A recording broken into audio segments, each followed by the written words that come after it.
Gresham College presents Profiling a Killer by Professor Glenn D. Wilson. Well, good evening, ladies and gentlemen, aspiring serial killers and others. The sort of psychological profiling that is featured in the program Cracker has caught the imagination of many people between his bouts of drinking and gambling and infidelity and so on. Fitz comes up with some rather astonishing insights and intuitions into the motivation of serial killers, and he manages to persuade some of them to confess through very skilled interrogation techniques. And this has aroused great interest in psychological profiling, but the real profiling is much more scientific and prosaic than that conducted by Fitz in Cracker. It tends to operate on cold logic combined with experience collated from research findings over the years. There is nothing mystical or magical about it, and certainly nothing psychic. If we take the most famous serial killer of all time, Jack the Ripper, it's become salient in folklore because it occurred around the time of the beginnings of tabloid journalism, before Rupert Murdoch, incidentally, and because the case was never solved. And of course it's interesting to speculate about the perverted sexual motives of Jack, but that wouldn't necessarily have narrowed the search for him, whereas details like his choice of victim, exactly what he did to them, the times and places at which the murders occurred, could have been helpful. The police surgeon who examined the injuries to the Whitechapel victims, a chap called Dr. George Phillips, reckoned that the way in which the organs were removed so expertly suggested professional skill, which would point perhaps to a surgeon or a butcher or a mortuary worker. Now, we'll never know whether he was right or not. That observation has been disputed, but it's interesting that one of the prime suspects, the Irish-American quack Dr. Tumblety, was an abortionist in his spare time and had apparently applied to the Whitechapel Hospital for some spare organs to put on his shelf a little bit before the Whitechapel murders. So perhaps he had done a little bit of practice before he got around to the killings. We don't know whether Tumblety was Jack the Ripper, but he's certainly a prime candidate for it. But the interesting thing is that the kind of observation made by that police surgeon is exactly the sort of observation that profilers make today, and which might actually be useful in telling us a little bit about what a serial killer does outside of his crimes.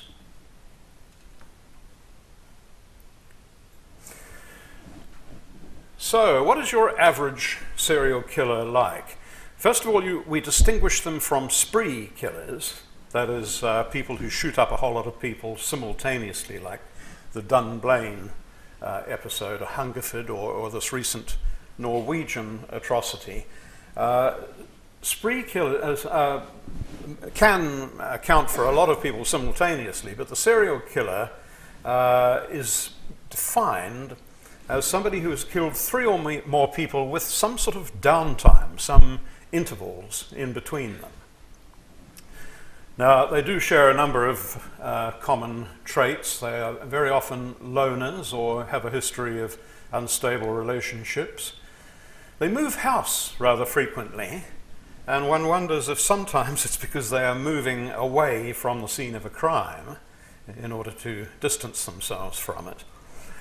They tend to have an unstable employment history, usually in rather low-level itinerant male typical jobs that provide no sort of career development. Things like security man, fairground worker, driver, barman, bouncer, wheel clamper, jobs like that are fairly typical. They're not usually mad, just psychopaths. They may have a background of child abuse, certainly have shown some sort of irresponsibility. They often have a spotty history of minor criminality, particularly things like burglary, trespass, and assault. And it goes without saying that they are self-serving, skilled liars who lack empathy for their victims.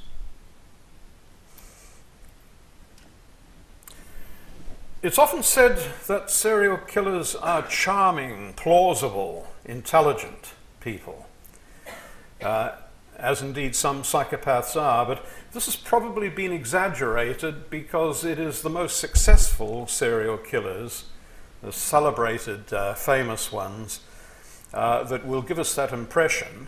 Those less bright and less persuasive are likely to get caught on an early outing, and so they get nipped in the bud, so to speak. Another factor involved is that the interviews with the most articulate, the most eloquent of serial killers are the ones that are most frequently aired in the television footage. And they can easily distort your impression of the typical serial killer. It's often said that they are mostly white, but again, that could be partly down to selective reporting of cases that are occurring in the more sort of respectable middle-class neighborhoods of the United States. And based on percentages of the population, there is no particular race that is grossly underrepresented among serial killers. They are, of course, extremely rare as a breed anyway. The motives of serial killers are frequently sexual and sadistic. They may include revenge, feeling of impotence, either literal sexual impotence or just lacking a feeling of self-esteem and power. Sometimes they involve hatred for women.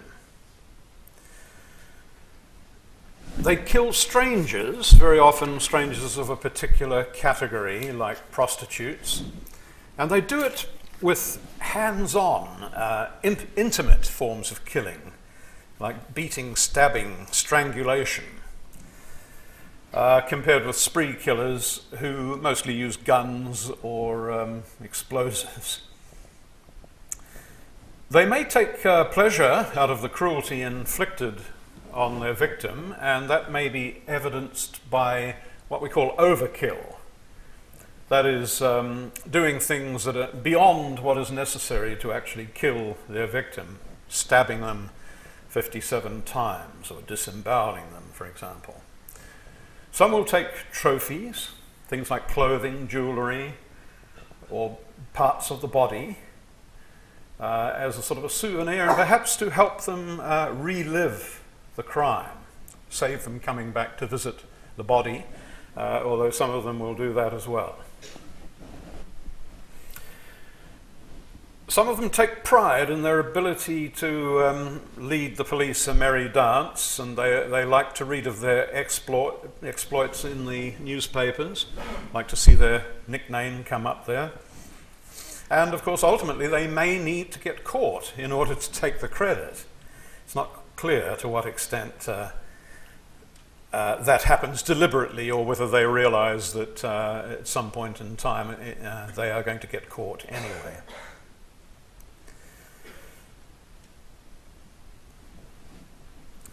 Profilers distinguish the modus operandi from signatures. Modus operandi may vary because they depend upon non-essential matters like what weapons happen to be available to them at the time, how they get access to the premises, which might be through a window one day, or somebody will leave a door open on another occasion. Whereas signatures are said to reveal psychological needs. Things like the ritual aspects of the crime, a note that they might leave with a particular symbol, like the Zodiac killer had a circle with a cross through it. It's not clear whether Jack the Ripper was a nickname ascribed by the killer himself or whether some journalist threw it in to make the articles more interesting. That is not yet known, or and never will be, probably. Things like the particular types of trophy that they take. Some of them will pose the corpse and insert objects into orifices. So the signatures, anyway, are rather unique to the particular killer and regarded as more stable, and as such they are particularly good for what is called linkage analysis, which is deciding whether a series of crimes are all conducted by the same person or whether there is more than one criminal in the frame.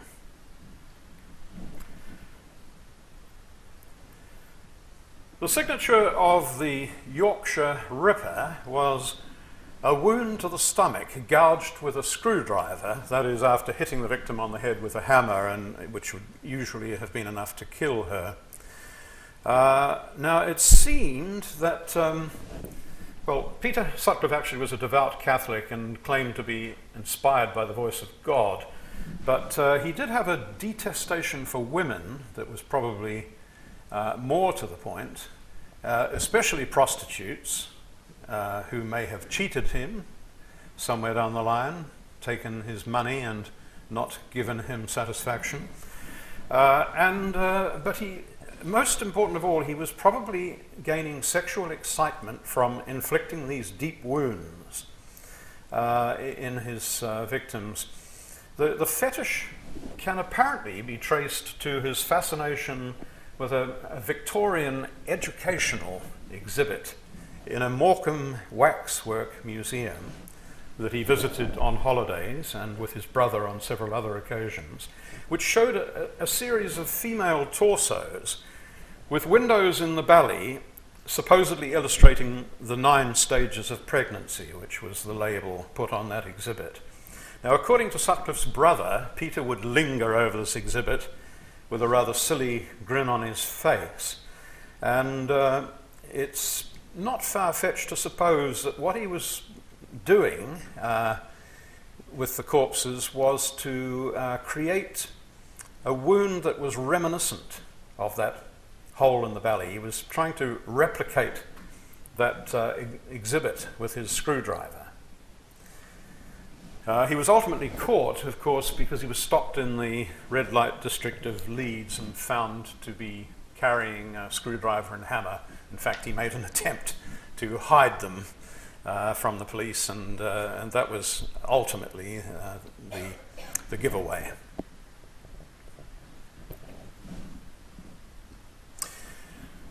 Various classifications of serial killer have been suggested. The FBI favours the distinction between organised and disorganised types. The organised killers are said to be above average in IQ. They plan their crimes meticulously. They usually abduct victims, kill them in one place and dispose of them in another. They tend to operate more in the daytime, and they engage their victims in conversation. They get personal with them, and they will lure them with cunning ploys. Ted Bundy, for example, put his arm in a fake plaster and asked women to help him carry something to his car. They control the crime scene rather carefully so as to leave very few cues. And they very often have a knowledge of forensics. They come to lectures like this to find out how the police might catch them. And they like to follow their case in the media. Perhaps they are even the highly reliable sources that are sometimes used in tabloid newspapers.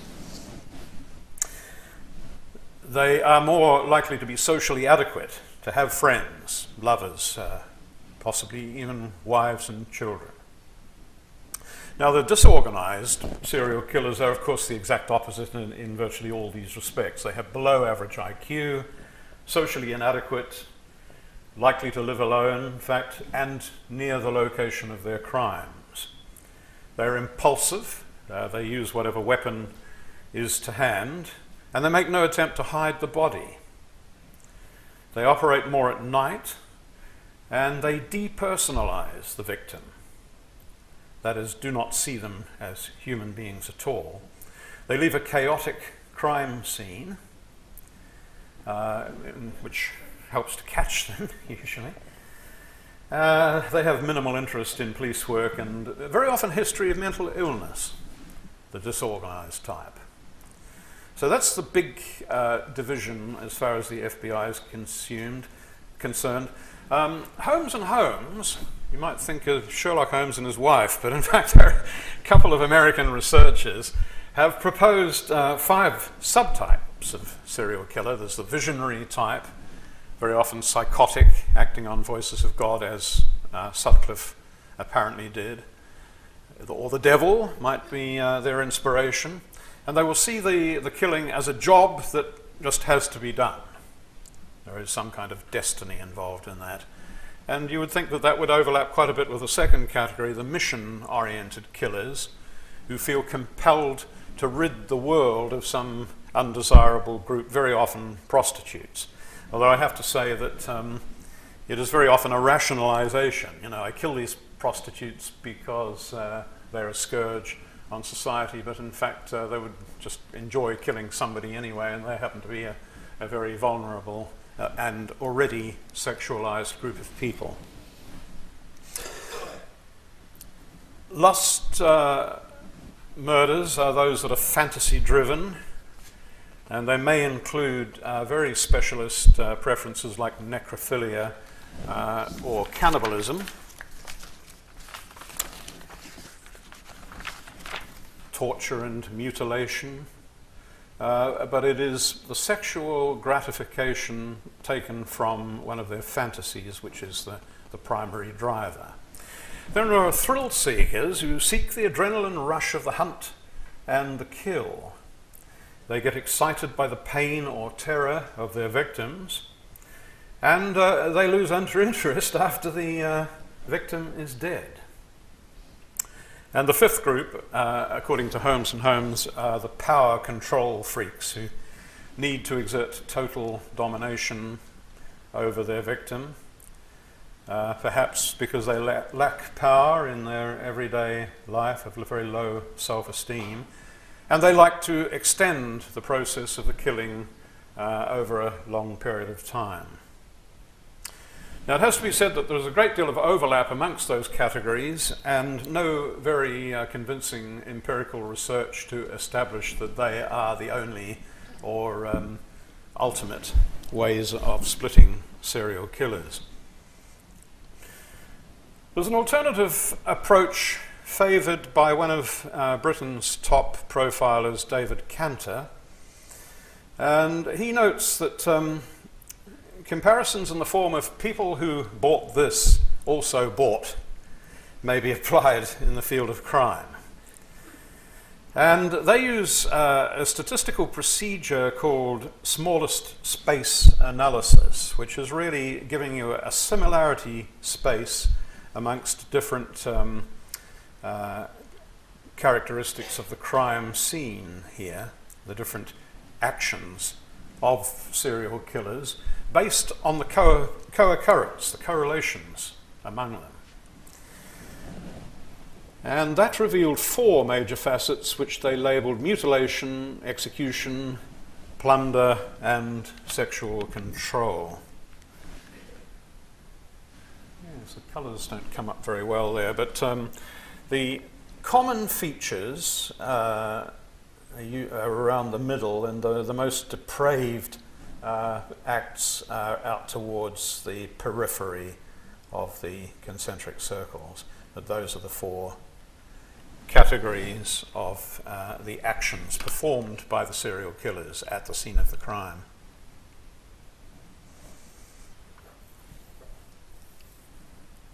And of course, that is a way that we might be able to do the linkage analysis and decide whether you have the same murderer responsible for a series of crimes. It's called the Radex model.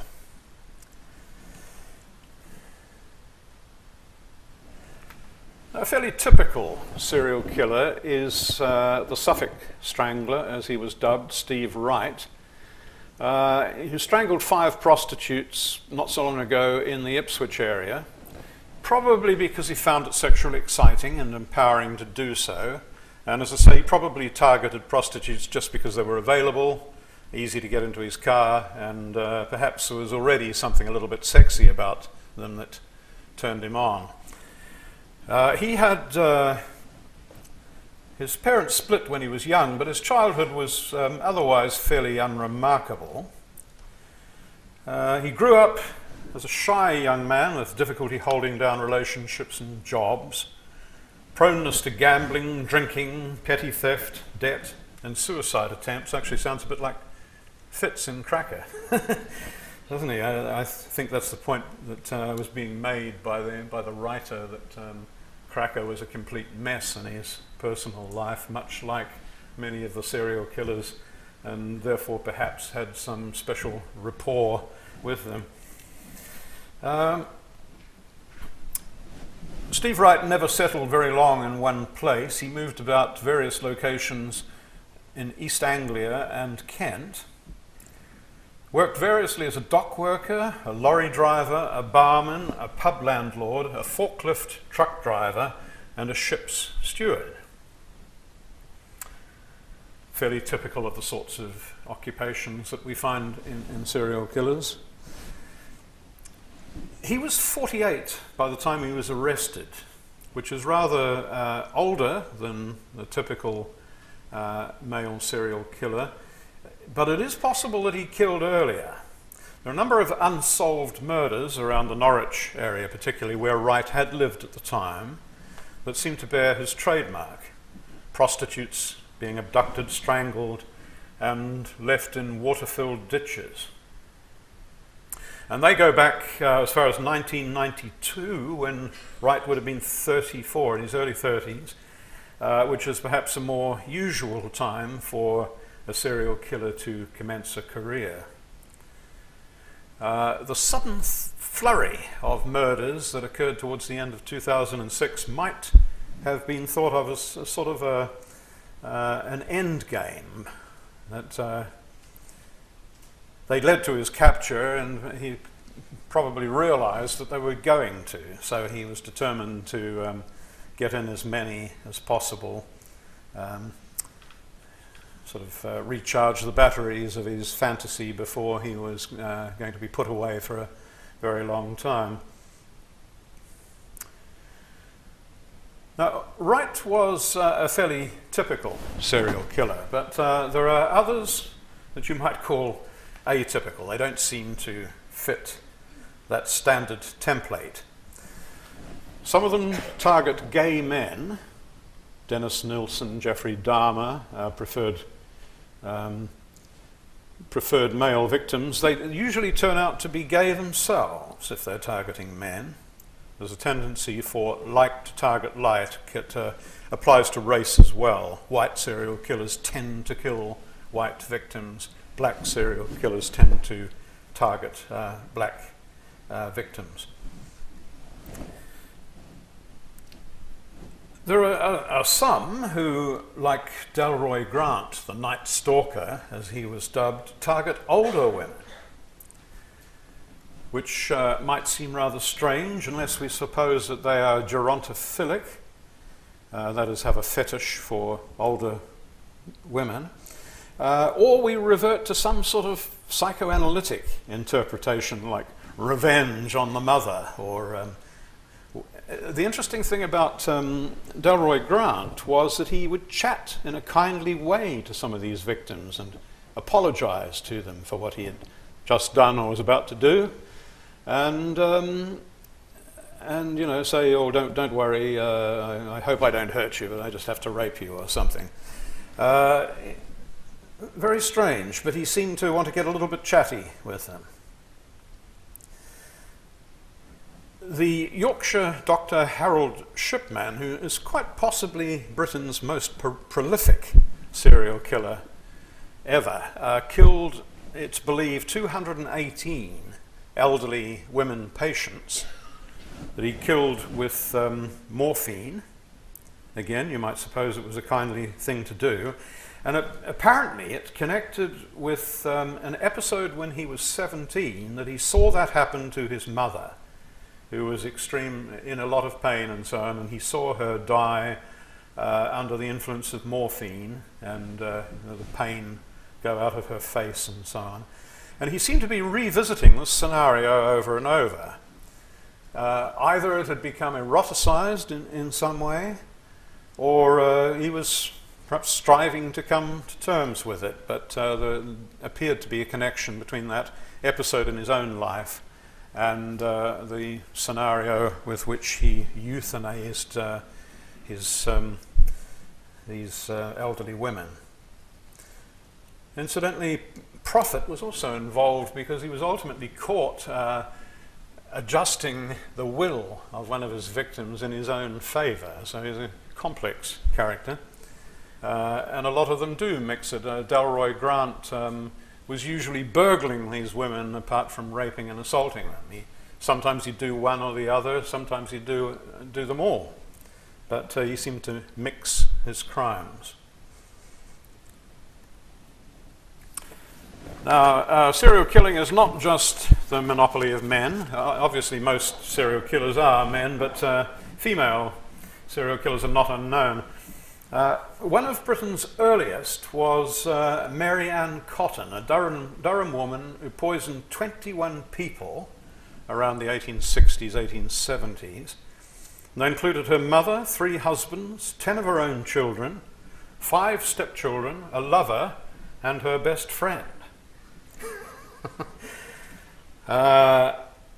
Like most female serial killers, she used poison, and that is one of the reasons why it was rather difficult to spot. Arsenic was the favoured poison, and people were dying young all over the place in those days anyway. It was a tough life, so it was pretty hard to spot that somebody was systematically killing them.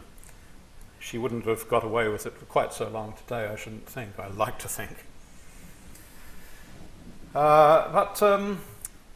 Yes, poison typifies female serial killers. They also tend to kill people who are close to them, their own relatives and intimates. Black widows, for example, kill husbands for inheritance or insurance. And then there are the angels of death, as they're called. That is, women who kill helpless people in their care. They're often members of the health professions. When women do engage in lust killing, it is nearly always in tandem with a male partner, in what you might call a folie à deux kind of situation. Myra Hindley with Ian Brady, Rose West with her husband Fred, of course, come to mind, but there are quite a few others.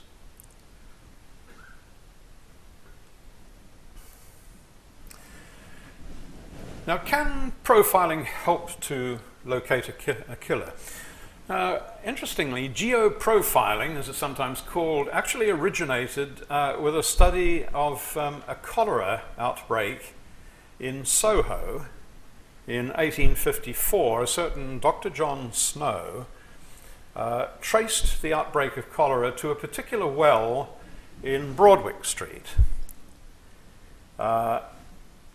The map down here shows the locations where people had died in the Soho area, died of cholera, and that is the location of the well that Dr. John Snow reckoned was responsible for us. And believe it or not, this was, he theorized that it was contaminated water that was responsible for the transmission of cholera.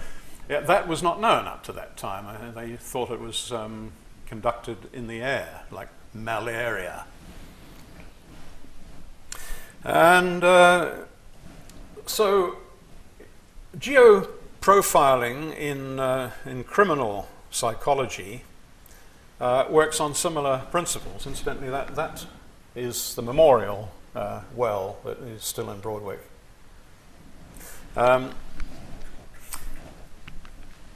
Geographical profiling works a number of different principles, but it looks for hotspots where a serial killer is likely to live based on the distribution of his crimes.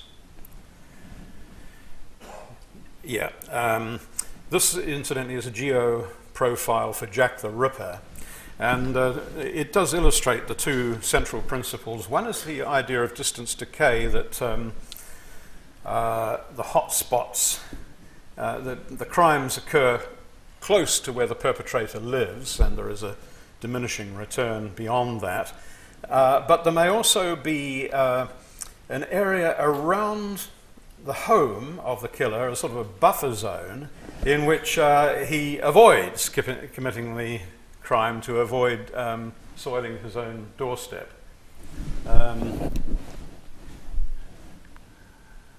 This is the hot spot around here. These are the locations of Jack the Ripper's crimes. And you can see the principle is that he probably lives within the range of the crimes, but not actually right on top of them.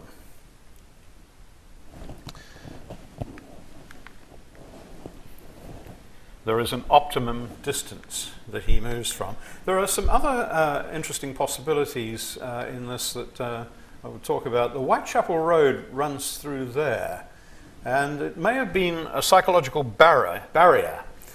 He might have probably, we think now, lived down in here and typically went on excursions about the same distance from home across the other side of the Whitechapel Road, so that this became his operating area and this was his home base.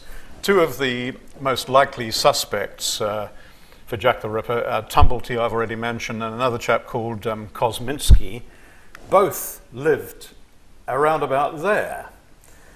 And this is an odd one out in that it was an uncompleted crime. He killed a woman here, or attacked her. I've forgotten whether he killed her. I think he did kill her, but he didn't perform a full mutilation on her. He must have thought, that's a bit close to home, I'll go somewhere else. And he ran off there and did a more complete Ripper performance on another woman over that side. It's called the double event. So he must have thought that that was too close to home, assuming that he did live here, and that what we're seeing is a fulcrum of his excursions here, all about the same distance away from his home, and mostly the other side of the Whitechapel Road, which you can't see very clearly in that map. So you've got these three principles, really. The distance decay, that most crimes occur close to where the perpetrator lives. The buffer zone, an area close to home that is avoided. But the possibility of psychological barriers coming into play, whereby the criminal will have a separation line between where he lives and where he prefers to do the hunting. This chap, Levi Belfield, committed a number of murders in the sort of the Twickenham, Isleworth, Hampton, Walton-on-Thames area. He lived in West Drayton, apparently. Now, the M4 could have been the same sort of psychological barrier as the Whitechapel Road was to Jack the Ripper.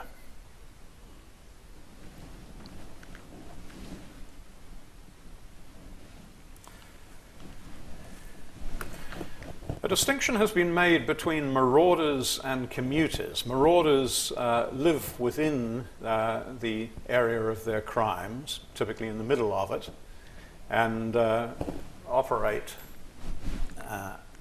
outwards from that fulcrum. And then commuters do all of their killing off somewhere else. They have a favourite area to commit their crimes, which is away from their home. Sometimes you get something a little bit in between. Delroy Grant, we've mentioned him before, lived in Brockley. This is southeast London here. He lived in Brockley, but he tended to hunt in the leafier suburbs down to the south. Shirley, Beckenham, Orpington, Caterham, Coulston, down that sort of area. He tended to prefer to hunt where there was a little bit of space around the houses, so that he could watch these elderly women to make sure that they were living alone for a while before breaking in and committing his rapes and assaults. And you can see that there's a massive number of them. You may not be able to tell this, but it's been split arbitrarily into blue and red dots for 2 phases in which he operated, just so that one could look to see whether he had changed his areas of operation at all, and he didn't at all. There was pretty much the same sort of pattern of strikes. Because they focused on the Shirley-Bromley area, it was supposed that he might have been known to the Bethlehem Royal Psychiatric Hospital, and I had some police come to me to say, did I have any patients that fitted his kind of description that would have been a likely candidate. He was ultimately caught with DNA, although even when they had his DNA and they knew that he had come from the Windward Islands in the West Indies, they still had apparently 21,000 suspects. And then they started to ask all the young males in the area if they would submit themselves to DNA testing. It was a clever ruse because some of them, of course, said, no way are you going to take my DNA? And they were the ones that they were most interested in. And they eventually got him because his car was seen in a few areas, and they got the man with the car and they got the DNA on him, and so were ultimately able to catch him. But it took a very long time. He'd been raping elderly women in southeast London for about 20 years before they caught him.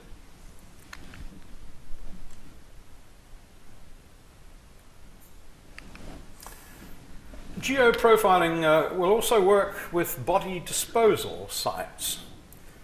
A serial killer may betray his home location by depositing corpses a standard distance away from his own doorstep, and it will very often create a radial pattern. The Suffolk Strangler, for example, deposited corpses out that direction and out that direction, but they sort of focus on the city of Ipswich, which was where he was presumed to live, and indeed that's where the prostitutes were abducted, so it's not a bad guess. But there are other cases that are the complete opposite. Fred and Rosemary West buried the bodies at home, so there's no danger of being caught in transportation. And of course the Wests typify that folie d'oeuvre situation. They enjoyed their killing jointly, gave each other support.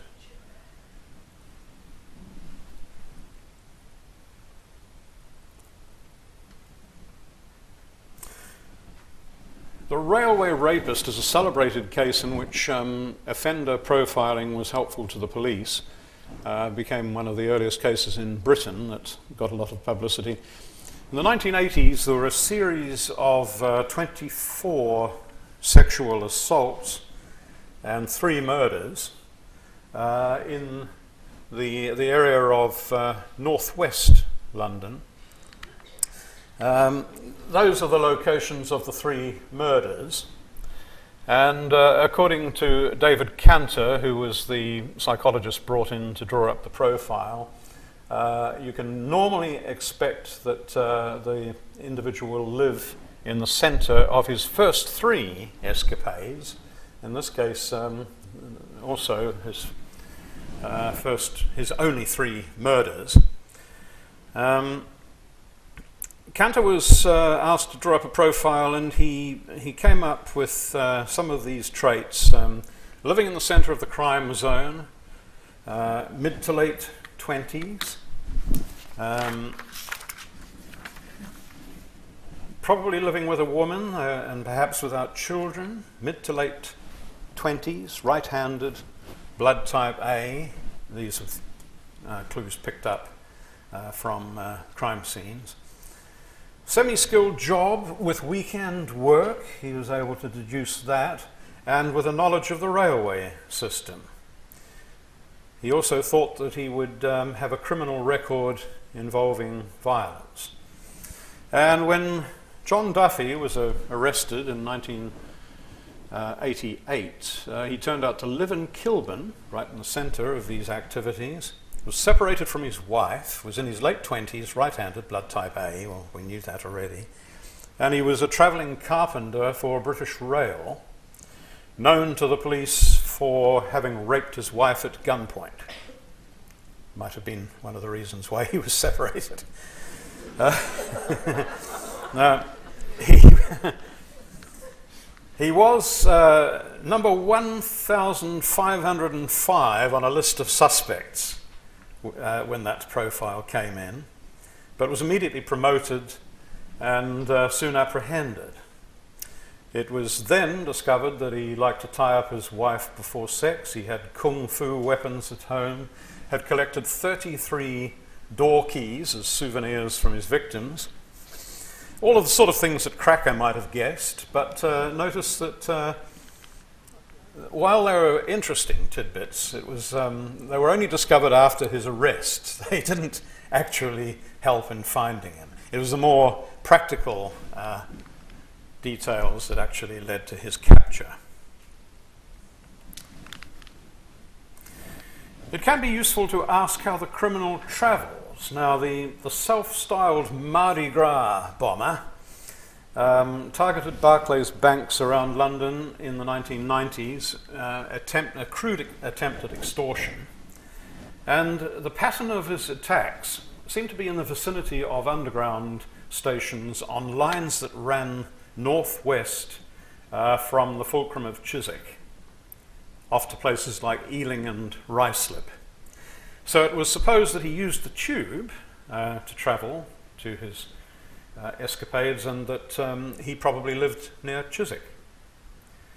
Now, after that theory was publicised, he switched attacks to Sainsbury's stores, and on the exact opposite side of London, Sydenham, Chislehurst, areas like that, which may have been intended to obfuscate his home base, but instead it just suggested that they were wrong about his mode of transport, because there was no tube coverage in the southeast of England, London.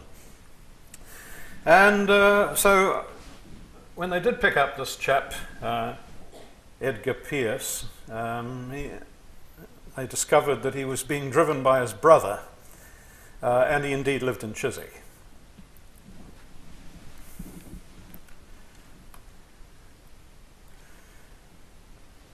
The fashionability of psychological profiling has led to certain miscarriages of justice in the past, where individuals have been targeted by police simply because they fitted a preconceived profile of the likely killer.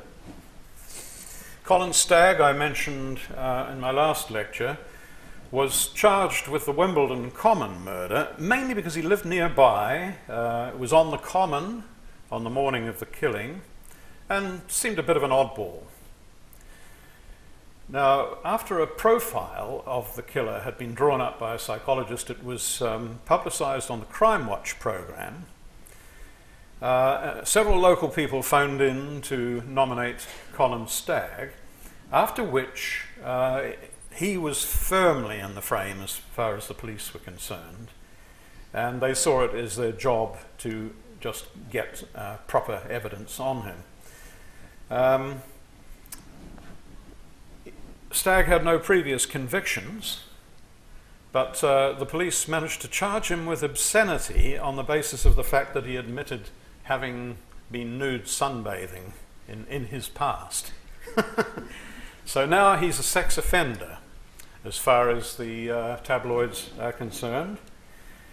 And when he spent a year in jail awaiting trial, when it came to court, he was very quickly cleared on the direction of the judge before it even went to the jury, because there was no substantial evidence against him.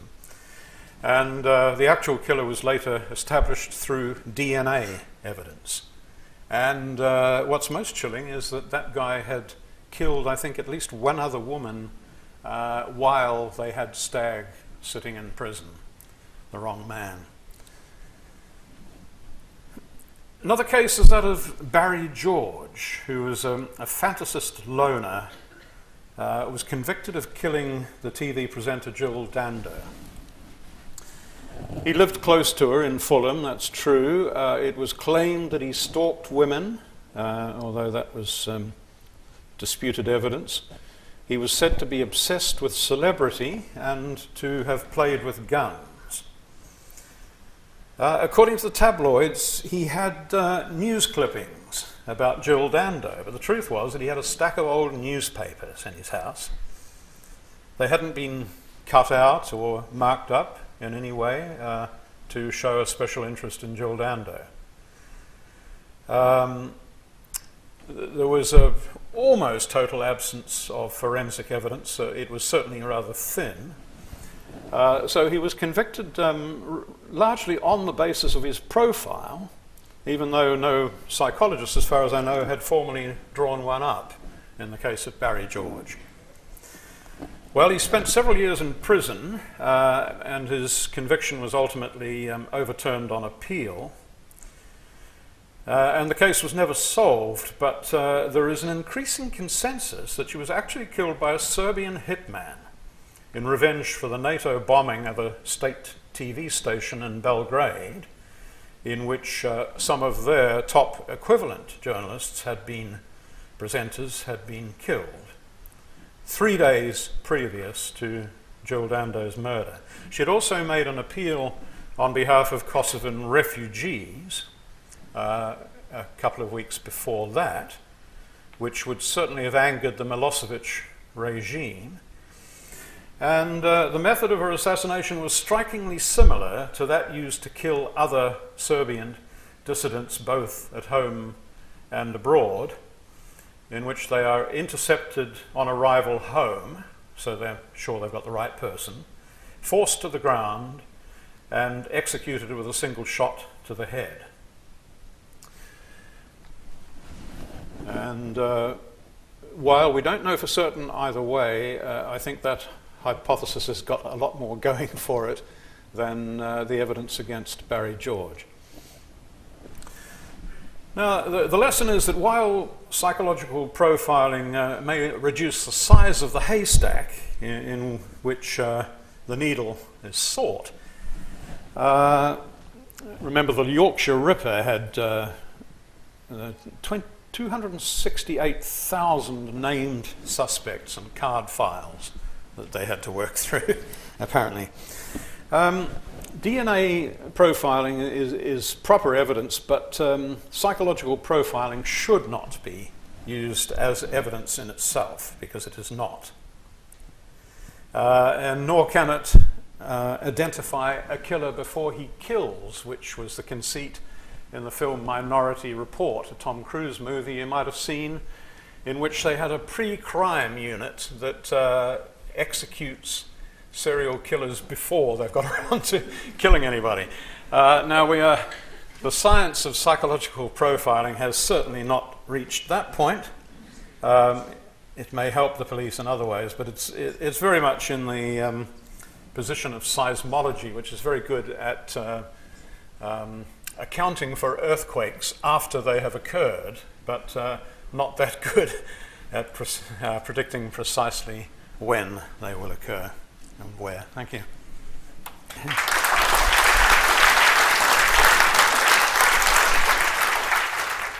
For more information, please visit www.gresham.ac.uk.